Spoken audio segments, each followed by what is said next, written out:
মানচিত্র থেকে মুছে যাওয়া একটি দেশ যেখানে চারদিকে রাজত্ব করছে হাজার হাজার রক্তপিপাসু জম্বি, আর সেই শহরের ঠিক মাঝখানে পরিত্যক্ত অবস্থায় পড়ে আছে $20 মিলিয়ন ভর্তি একটা ট্রাক। ঠিক 4 বছর আগে নরক থেকে পালিয়ে আসা কিছু মানুষ সেই টাকার লোভে আবারও সে মৃত্যুপুরীতে গিয়ে পৌঁছায়, যেখানে আলো আর শব্দের সামান্য ভুল হলেই মৃত্যু এসে সামনে দাঁড়ায়।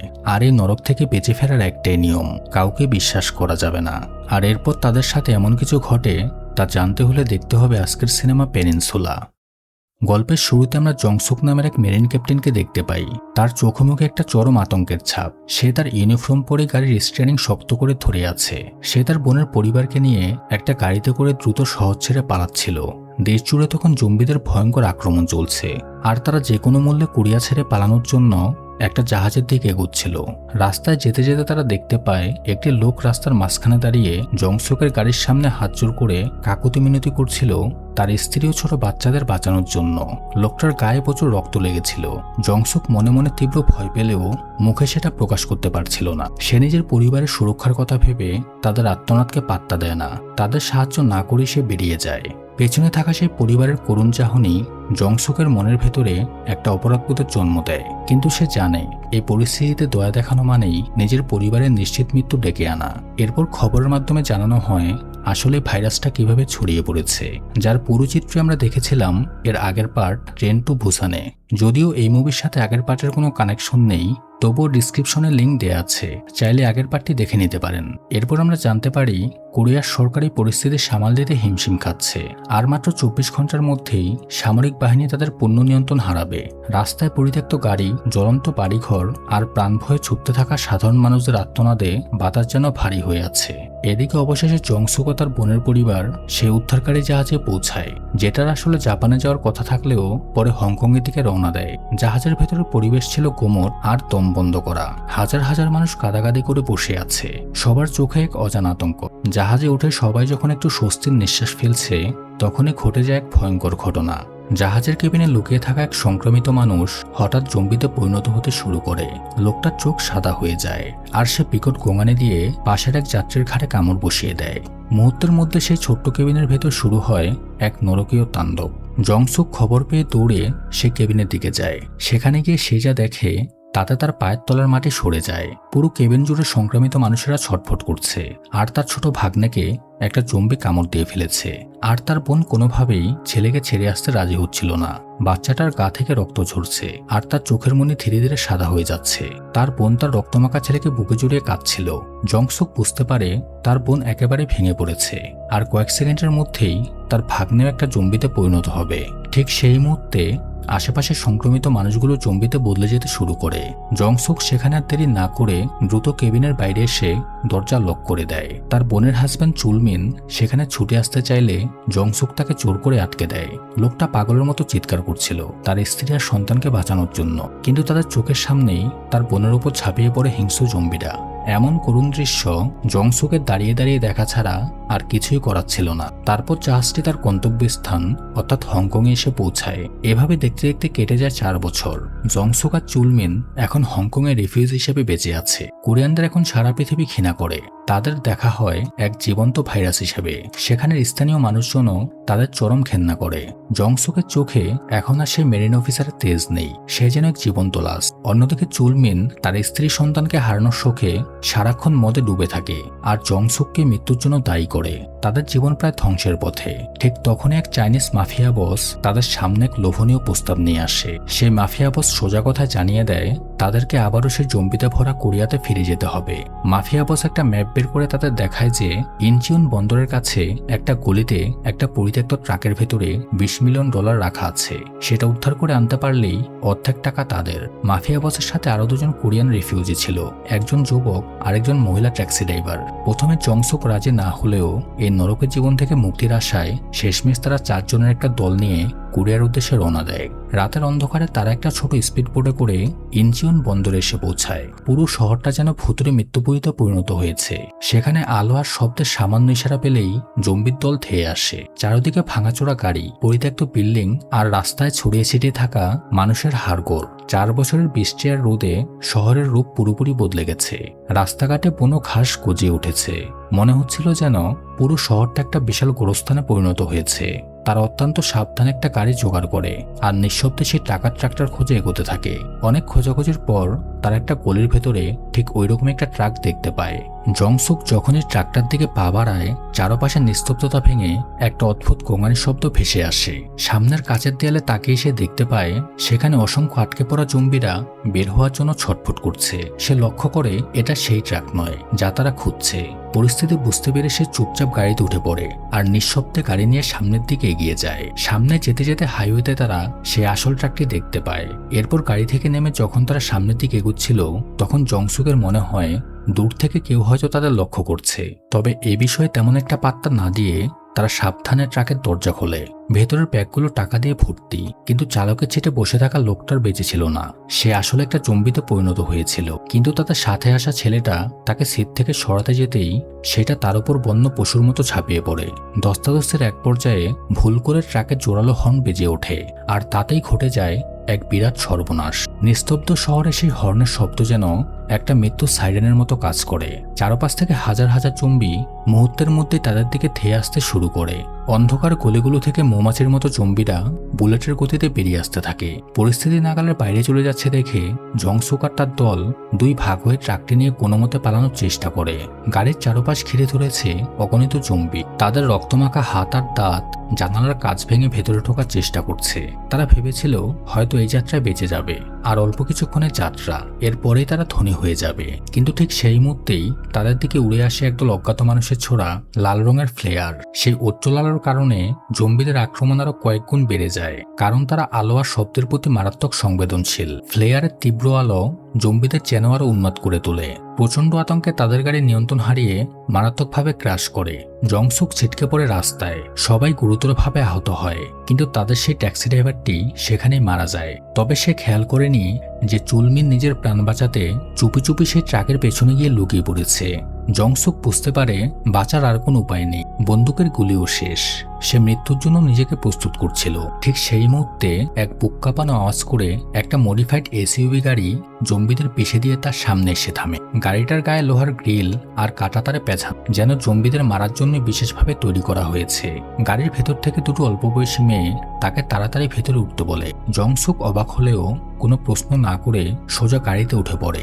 গাড়ির স্টিয়ারিং এ বসে থাকা বড় মেয়েটা, যার নাম জুনি, সে এমনভাবে গাড়ি চালাচ্ছিল যেন এটা কোনো ভিডিও গেম। তার চোখে মুখে কোনো ভয় নেই। সে অদ্ভুত দক্ষতায় জম্বিদের ধাক্কা মেরে আর পিষে দিয়ে গাড়িটাকে একটা আন্ডারপাসের দিকে নিয়ে যায়। কিন্তু সেখানে গিয়ে তারা দেখে সামনের রাস্তা পুরোপুরি জম্বিতে ভর্তি। তখন ছোট মেয়েটি ইউজিন তার আলো আর শব্দযুক্ত একটি খেলনা রিমোট কন্ট্রোল গাড়ি বের করে, যা রাস্তার অন্যদিকে নিয়ে যায়। খেলনা গাড়িটার বিকট শব্দ আর আলো জম্বিদের সেই দিকে টেনে নিয়ে যায়, আর জুনি খুব সহজেই জম্বিদের বোকা বানিয়ে রাস্তা ক্লিয়ার করে দেয়। এইটুকু বাচ্চাদের এমন বুদ্ধি আর সাহস দেখে জংসুক রীতিমতো থবনে যায়। অবশেষে তারা একটা পরিত্যক্ত গোপনস্থানে পৌঁছায়, যেখানে মেয়ে দুটোর মা আর এক বয়স্ক দাদু থাকে।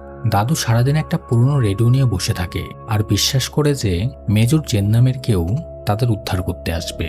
জংসুক সেখানে গিয়ে একটু ধাতস্থ হতেই এমন একজনকে দেখতে পায় যাকে দেখে তার চোখ কপালে উঠে যায়। আর এখানে গল্পে আসে এক নতুন মোড়। মেয়ে দুটোর মার কেউ নয়, সে হলো মিংজং। এই সেই একই মহিলা যাকে জংসুক 4 বছর আগে রাস্তায় সাহায্য না করে মৃত্যুর মুখে ফেলে চলে গিয়েছিল। জংসুক মনে মনে তীব্র ভয় পেলেও মুখে সেটা প্রকাশ করতে পারছিল না। সে বুঝতে পারছিল না এই মহিলা যদি তাকে চিনে ফেলে তাহলে কি উদ্ভট সব কাণ্ডকারখানা ঘটিয়ে বসবে। কিন্তু ভাগ্যক্রমে মিনজং তাকে একেবারেই চিনতে পারে না। মিনজং এখন আর সে 4 বছর আগের অসহায় নারী নেই। সে এখন একজন লড়াকু মা, যে তার মেয়েদের বাঁচানোর জন্য যে কোনো কিছুই করতে পারে। অন্যদিকে সে $20 মিলিয়ন ভর্তি ট্রাকটা ইউনিট 631 নামের এক ভয়ঙ্কর গুন্ডাদের হাতে গিয়ে পড়ে। তারা জংসুকের সাথে আসা সেই ছেলেটাকে দেখতে পেয়ে তাকে অমানবিকভাবে হত্যা করে আর ট্রাকটি নিজেদের আস্তানে নিয়ে যায়। ইউনিট 631 এর আস্তানাটা ছিল একটা পুরনো পরিত্যক্ত শপিং মলের ভেতরে, যা এখন আক্ষরিক অর্থেই একটা নরক হয়ে উঠেছে। সার্জেন্ট হোয়াং আর তার দল যখন সে টাকার ট্রাকটা নিয়ে তাদের ক্যাম্পে প্রবেশ করে, তখন চারদিকে এক বন্য উল্লাস শুরু হয়। তখন ভেতর থেকে চুলমিনের চিৎকার শুনে তারা চুলমিনকে বের করে নিয়ে যায়। তবে টাকার ব্যাগগুলোর দিকে তখনও কারো নজর পড়েনি। এখানে দেখা যায় বাইরের মানুষদের ধরে এনে তারা কি জঘন্যভাবে মেরে ঝুলিয়ে রেখেছে। তারা সেখানে পর্যাপ্ত খাবারও মজুত করে রেখেছে। এদিকে গুন্ডাদের খতরনাক লিডার ক্যাপ্টেন সিও তখন তার অন্ধকার রুমে বসে হতাশায় মদ গিলছিল। ঠিক সেই সময় তার দলের একজন হেল্পার হাঁপাতে হাঁপাতে সেই রুমের দিকে ছুটে আসে। হেল্পারের চোখ মুখ তখন চরম উত্তেজনায় কাঁপছে। সেটা বলে যে ট্রাকটা কোনো সাধারণ খাবার বা সাপ্লাই ট্রাক নয়, এর ভেতরে থরে থরে সাজানো আছে কোটি কোটি টাকার বান্ডিল। এই কথা শুনে ক্যাপ্টেন সিওর মদের নেশা যেন এক নিমেষেই ছুটে যায়। আর এক মুহূর্ত দেরি না করে গুন্ডাদের ভিড় সরিয়ে সে সোজা ট্রাকের কাছে ছুটে যায়। যখন ট্রাকটার ভেতর সে তল্লাশি চালায় তখন তার চোখ রীতিমতো কপালে উঠে যায়। সত্যিই সেখানে ব্যাগের ভেতর থরে থরে সাজানো রয়েছে $20 মিলিয়ন। চারপাশের গুন্ডারা তখনও জানে না যে ট্রাকের ভেতরে আসলে কি আছে। তারা শুধু বাইরের উল্লাসে মত্ত। কিন্তু সিওর ধরিবাস চোখ শুধু টাকার দিকে আটকে থাকেনি। সে টাকার ব্যাগের সাথে সেই মহামূল্যবান স্যাটেলাইট ফোনটাও পেয়ে যায়। এই 4 বছরের নরক যন্ত্রণায় সিও খুব ভালো করে বুঝতে পেরেছিল যে জম্বিতে ঘেরায় মৃত্যুপুরীতে কাগজের টাকার এক কানাকড়িও দাম নেই। কিন্তু এই স্যাটেলাইট ফোনটাই হলো তার এই অভিশপ্ত দেশ থেকে চিরতরে বেরোনোর একমাত্র টিকিট। ক্যাপ্টেন সিও ছিল ভীষণ ধরিবাজ আর স্বার্থপর একটা লোক। সে সাথে সাথে ওই ফোনে কথা বলে এই নরক থেকে পালানোর ডিল পাকা করে ফেলে। মাফিয়ারা তাকে জানায় যে কাল রাতের ভেতরে যদি সে ট্রাকটা পোর্টে নিয়ে আসতে পারে তবে তাকেই নরক থেকে উদ্ধার করা হবে। এমনকি সে তার নিজের দলের সবাইকে ধোঁকা দিয়ে একা পালানোর প্ল্যান করে। এইদিকে বেচারা চুলমিন ওই অমানুষ গুন্ডাদের হাতে ধরা পড়ে গিয়ে এক বিশাল বিপদে পড়ে। গুন্ডারা তাকে একটা ভয়ঙ্কর গ্ল্যাডিয়েটর টাইপ আখড়ায় ছুড়ে ফেলে দেয়। গুন্ডারা বেঁচে থাকা বন্দীদের বুকে স্প্রে পেন দিয়ে নম্বর লিখে দেয়। চুলমিনের বুকে লেখা হয় 61। আখড়াটা অনেক পুরনো রোমান কলোসিয়ামের মতো, যার চারপাশের গ্যালারিতে বসে আছে উন্মাদ গুন্ডার দল। তারা চিৎকার করছে আর বাজি ধরছে। সেখানে বন্দীদের কোনো অস্ত্র ছাড়াই একদল ক্ষুধার্ত জম্বির হাত থেকে বেঁচে ফেরার লড়াই করতে হবে। আর গ্যালারি থেকে গুন্ডারা সে মৃত্যুর খেলা দেখে পৈশাচিক আনন্দ নিচ্ছিল। চুলমিন তখন মনে মনে পুরোপুরি নিশ্চিত হয়ে যায় যে আজ তার খেল খতম। আখড়ার দরজা খুলতেই শত শত জম্বি বন্যার জলের মতো ভেতরে ছুটে আসে। বন্দীরা প্রাণ ভয়ে এদিক ওদিক ছুটতে থাকে। জম্বিরা তার চোখের সামনে অন্য বন্দীদের ছিঁড়ে খাচ্ছে। আর চুলমিন কেবল অন্ধকারে লুকিয়ে বাঁচার আপ্রাণ চেষ্টা করছে। অন্যদিকে জংসুক নিজের অপরাধবোধ আর সহ্য করতে পারে না। সে 4 বছর আগের ঘটনা স্বীকার করে নেয়। তবে মিনজং এতে কিছু মনে করে না, কারণ সেদিন কেউই তাতে সাহায্য করেনি। এরপর সে মিনজংদের পুরো ঘটনাটা বলে যে কেন সে হংকং ছেড়ে এই নরকে ফিরে এসেছে আর তাদের কাছে সাহায্য চায়। তখন মিনজংও এই মৃত্যুপুরী থেকে তার মেয়েদের বের করে নিয়ে যাওয়ার জন্য জংসুককে সাহায্য করতে রাজি হয়ে যায়। কারণ ওই ট্রাকটাই তাদের এই অভিশপ্ত দেশ থেকে বেরোনোর একমাত্র টিকিট। আর সময় নষ্ট না করে তারা সেই রাতেই গাড়ি নিয়ে বেরিয়ে পড়ে সে ট্রাকটি উদ্ধার করার জন্য। রাতের ঘুটঘুটে অন্ধকারে তারা মাফিয়াদের আস্তানার কাছে গিয়ে পৌঁছায়। এরপর বাচ্চার দাদুকে গাড়িতে বসিয়ে রেখে দুজন নিজেদের জীবনের মায়া ত্যাগ করে অত্যন্ত সাবধানে সে ভয়ঙ্কর মাফিয়া ক্যাম্পে চুপচাপ ঢুকে পড়ে। একদিকে উন্মাদ গুন্ডাদের পৈশাচিক উল্লাস, অন্যদিকে জম্বিদের হারহিম করা গোঙানি। জংসুক আর মিনজং ছায়ের মতো অন্ধকারের গলি আর কন্টেনারের আড়াল দিয়ে সাবধানে এগোতে থাকে। তাদের লক্ষ্য একটাই, সে $20 মিলিয়ন ভর্তি ট্রাকটা খুঁজে বের করা। কিছুক্ষণ খোঁজার পরেই তারা সেই কাঙ্ক্ষিত ট্রাকটার সন্ধান পায়। ট্রাকটার ভেতরে খোঁজার পরে ড্রাইভিং সিটের নিচে সেই স্যাটেলাইট ফোনের একটি দেখতে পায়, কিন্তু সেটি ভেঙে অচল হয়ে আছে। তখন তারা লক্ষ্য করে সেখানে সিওর সেই হেল্পারটি চলে এসেছে। গাড়ির কাছে আসতে জংসু ও মিনজং তাদের হাতের অটোমেটিক রাইফেল সোজা তাক করে হেল্পারের মাথার দিকে এবং তাকে জিজ্ঞাসাবাদ শুরু করে। আর ঠিক সেই মুহূর্তেই সেখানে সে হাজির হয় ক্যাপ্টেন সিও। সে ভেবেছিল ট্রাক নিয়ে সে এখন তার হেল্পারের সাথে পালাবে, কিন্তু নিজের আস্তানায় এরকম একটা অপ্রত্যাশিত দৃশ্য দেখে সে পুরোপুরি থ হয়ে যায়। জংসুক মুহূর্তের মধ্যে তার বন্দুকের নলটা সিওর দিকে ঘুরিয়ে দেয়। পরিস্থিতি পুরোপুরি জংসুক আর মিনজং এর নিয়ন্ত্রণে চলে আসে। মিনজং আর এক মুহূর্ত দেরি না করে দ্রুত এগিয়ে গিয়ে সিওর কাছ থেকে ট্রাকের চাবি আর সেই মহামূল্যবান স্যাটেলাইট ফোনটা ছিনিয়ে নেয়। সে সোজা ট্রাকের ড্রাইভিং সিটে গিয়ে বসে ইঞ্জিন স্টার্ট করে দেয়। এখানে জংসুক জানতে পারে চুলমিন এখনো বেঁচে আছে এবং তাকে ওই জম্বিদের গ্ল্যাডিয়েটর আকারে ছুড়ে ফেলে দেওয়া হয়েছে। এই কথা শুনে জংসুকের মাথায় যেন রক্ত উঠে যায়। সে বুঝতে পারে চুলমিনের হাতে আর একদমই সময় নেই। সে মিনজংকে ট্রাকটা রেডি রাখতে বলে। তারপর নিজের জীবনের পরোয়া না করে সোজা সে মৃত্যুপুরীর আঁকড়ার দিকে দৌড় লাগায়, যেখানে চুলমিন হাজার হাজার জম্বির মাঝে অসহায়ভাবে মৃত্যুর প্রহর গুনছিল। অন্যদিকে গাড়ি থেকে দাদু আর বাচ্চারা দেখতে পায় যে জম্বিদের একটা বড় দল মাফিয়া ক্যাম্পের দিকে এগিয়ে যাচ্ছে। তবে তারা মাথা শান্ত রেখে চুপচাপ বসে থাকে এবং পরিস্থিতি বোঝার চেষ্টা করে। এদিকে জংসুক আর এক মুহূর্ত অপেক্ষা না করে সেই মঞ্চে এসে একের পর এক জম্বিদের মারতে শুরু করে। সে একটা স্মোক গ্রেনেড ছুড়ে মারে। ধোঁয়ায় চারপাশ অন্ধকার হয়ে যেতেই সে ফ্লেয়ার গান ছুড়ে জম্বিদের মনোযোগ অন্যদিকে ঘুরিয়ে দেয়, আর তাতেই পুরো ক্যাম্পে এক ভয়ঙ্কর বিশৃঙ্খলা শুরু হয়। জম্বির দল বেপরা হয়ে বেরিয়ে এসে সোজা গুন্ডাদের ওপর ঝাঁপিয়ে পড়তে শুরু করে। চারদিকে তখন শুধু রক্ত আর হারহিম করা চিৎকার। চারপাশের এই ভয়ঙ্কর বিশৃঙ্খলার সুযোগ নিয়ে জংসুক আর চুলমিন জম্বিদের ফাঁকি দিয়ে কোনো মতে বাইরের দিকে এগোতে থাকে। জংসুক ভেবেছিল এবার হয়তো সে তার শেষ আপনজনকে বাঁচাতে পারবে, কিন্তু ঠিক সেই মুহূর্তে গুন্ডাদের সেই উন্মাদ সার্জেন্ট হোয়াং পেছন থেকে চুলমিনকে লক্ষ্য করে গুলি চালিয়ে দেয়। গুলিটা চুলমিনের পিঠ ফুঁড়ে বেরিয়ে যায়, আর জংসুক নিজের চোখের সামনে আরও একজন আপন মানুষকে মৃত্যুর কোলে ঢলে পড়তে দেখে পুরোপুরি পাথর হয়ে যায়। জংসুক চুলমিনের মৃতদেহটা জড়িয়ে ধরে চিৎকার করে কাঁদতে থাকে। তার মনে হচ্ছিল 4 বছর আগে সেই অভিশপ্ত রাতের পুনরাবৃত্তি হচ্ছে। সে আবারও নিজের আপনজনকে বাঁচাতে ব্যর্থ হলো। তার দুচোখ বেয়ে জল পড়তে থাকে। সে যেন বন্দুক চালানোর শক্তিও হারিয়ে ফেলে। তার মনে হচ্ছিল সবকিছু যেন শেষ হয়ে গেছে। ঠিক তখনই মিনজং সেই বিশাল ট্রাক নিয়ে ক্যাম্পের দেয়াল ভেঙে সেখানে এসে পৌঁছায়। সে জংসুককে এক প্রকার জোর করে ট্রাকে তুলে নেয়, কারণ সেখানে আর এক মুহূর্ত দেরি করা মানেই নিশ্চিত মৃত্যু। জংসুককে এক বুক কষ্ট আর যন্ত্রণা নিয়ে চুলমিনের মৃতদেহটা ওই মৃত্যুপুরীতে ফেলে আসতে হয়। এরপর তারা ট্রাকটা নিয়ে ক্যাম্প থেকে পালাতে শুরু করে, কিন্তু গুন্ডাদের পুরো গ্যাং তাদের সহজে ছাড়ার পাত্র ছিল না। সার্জেন্ট হোয়াং তার বিশাল বাহিনী নিয়ে জংসুকদের পিছু নেয়। শুরু হয় এক রুদ্ধশ্বাস কারচেস, যেখানে চারদিকে শুধু জম্বিদের বন্যা, আর তার মাঝে গুন্ডারা তাদের উপর পাগলের মতো গুলি চালাতে থাকে। মিনজং বুঝতে পারে তাদের বাঁচার রাস্তা ক্রমশই ছোট হয়ে আসছে। রাস্তার এই কারচেস সিনটা ছিল জম্বি সিনেমা ইতিহাসের অন্যতম সেরা মুহূর্ত। এদিকে জংসুক আর মিনজংয়ের টাকার ট্রাক, অন্যদিকে গুন্ডাদের তারা, আর তাদের মাঝখানে হাজার হাজার উন্মাদ জম্বি। জংসুক ট্রাকের পেছন থেকে গুন্ডাদের লক্ষ্য করে গুলি চালাতে থাকে। গুন্ডাদের গাড়িগুলো জম্বিদের উপর দিয়ে এমনভাবে যাচ্ছিল যেন তারা কোনো পোকামাকড় পিষছে। চারদিকে শুধু গাড়ির ক্র্যাশ, গুলির শব্দ আর জম্বিদের বীভৎস আর্তনাদ। ঠিক সেই চরম মুহূর্তে জুনি আর ইউজিন তাদের মডিফাইড গাড়ি নিয়ে সেখানে যোগ দেয়। জুনি তার অসম্ভব ড্রাইভিং স্কিল দিয়ে অদ্ভুত সব কাণ্ডকারখানা করে গুন্ডাদের গাড়িগুলোকে জম্বিদের দিকে ঠেলে দেয়। তার ছোট হাতে নিখুঁত স্টিয়ারিং কন্ট্রোল দেখে জংসুক নিজে অবাক হয়ে যায়। তারা লাইট আর হর্ন বাজিয়ে জম্বিদের এমনভাবে ড্রাইভেট করে যে গুন্ডাদের অর্ধেক বাহিনীর খেল সেখানে খতম হয়ে যায়। জংসুকও চলন্ত গাড়ি থেকে নিখুঁত নিশানায় গুলি চালিয়ে সামনের রাস্তা ক্লিয়ার করতে থাকে। সার্জেন্ট হোয়াং এর গাড়িটা যখন জংসুকদের খুব কাছাকাছি চলে আসে, তখন জংসুক একটা মারাত্মক চাল চালে। সে তাদের গাড়িটাকে একটি বড় বিল্ডিং এর কাছের দেয়ালের কাছে নিয়ে যেতে বলে, যার ভেতরে হাজার হাজার জম্বি সে আগেই দেখেছিল। সে সেই বিল্ডিং এর কাছে গুলি করে দেয়, আর সে কাঁচ ভেঙে বেরিয়ে আসে হাজার হাজার জম্বি। যা দেখে হোয়াং এর গাড়ি নিয়ন্ত্রণ হারিয়ে সেই জম্বির স্তূপের উপর গিয়ে আশ্রে পড়ে। উন্মাদ জম্বিরা হোয়াং এর গাড়ির ভেতরে ঢুকে তাকে আক্ষরিক অর্থেই টুকরো টুকরো করে ছিঁড়ে খায়। এই মরণপণ লড়াই শেষে তারা অবশেষে ইনচিয়ন পোর্টে সে উদ্ধারকারী জাহাজের কাছে এসে পৌঁছায়। সামনে সেই জাহাজ যেটা তাদের এই নরক থেকে চিরতরে মুক্তি দিতে পারে। তারা ভাবে এবার বোধহয় সব বিপদ শেষ, কিন্তু পরিস্থিতি তখন পুরোপুরি পাল্টে যায় যখন অন্ধকারের ভেতর থেকে হঠাৎ বেরিয়ে আসে ক্যাপ্টেন সিও, আর তার হাতের বন্দুকটা সোজা তাক করা ছিল বড় মেয়ে জুনের মাথার দিকে। সিওর চোখ দুটো লোভ আর হিংস্রতায় চলচল করছিল।